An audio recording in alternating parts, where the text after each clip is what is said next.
কিন্তু এই যে মেয়ে, তুমি যে 8-10টা ছেলের সাথে জেনা করেছো, তোমার ইজ্জতের কি হবে?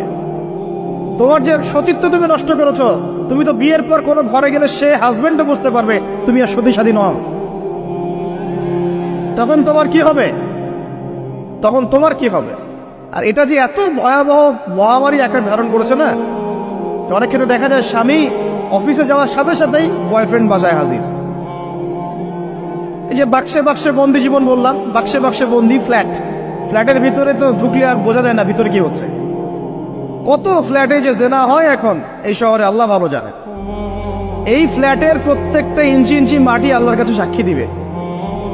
যেখানে যে মাটিতে বসে অবিবাহিত যুবক যুবতী জেনা করেছে আর বিবাহিত যুবক যুবতীরা এবং এই স্বামী স্ত্রী জেনা করেছে, এর ইঞ্চি ইঞ্চি মাটি আল্লাহর কাছে কথা বলবে। এর ইঞ্চি ইঞ্চি মাটি আল্লাহর সামনে কথা বলবে। ইয়াউমাইযিন তুহাদ্দিসু আখবারাহা, সেদিন তুহাদ্দিসু আখবারাহা, জমিন তার খবর বলবে আল্লাহর কাছে। জমিনের কোথায় কোন পাপ হয়েছে সব বলে দিবে। এই জমিনে এখানে দাঁড়িয়ে জেনা করেছে, ওইখানে দাঁড়িয়ে মদ খেয়েছে, ওইখানে কাউকে খুন করেছে, জমিন বলে দিবে। একটা কথা এখানে মাঝখানে বলে দেই, যারা অবিবাহিত যুবক যুবতী আছো, এই লেকচার তোমরা যারা শুনছো, তোমাদের মধ্যে কেউ যদি জেনা করে থাকো, অবিবাহিতের কথা বলছি, তোমাদের কাঁধের মধ্যে এখন 100 বেত্রাঘাতের শাস্তি ঝুলে আছে।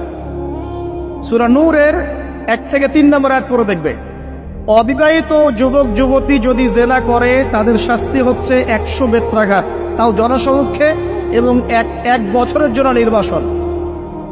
এই বিধানগুলো যদি পৃথিবীর কোনো দেশেও না থাকে, আসমানে আছে। মরার সাথে সাথে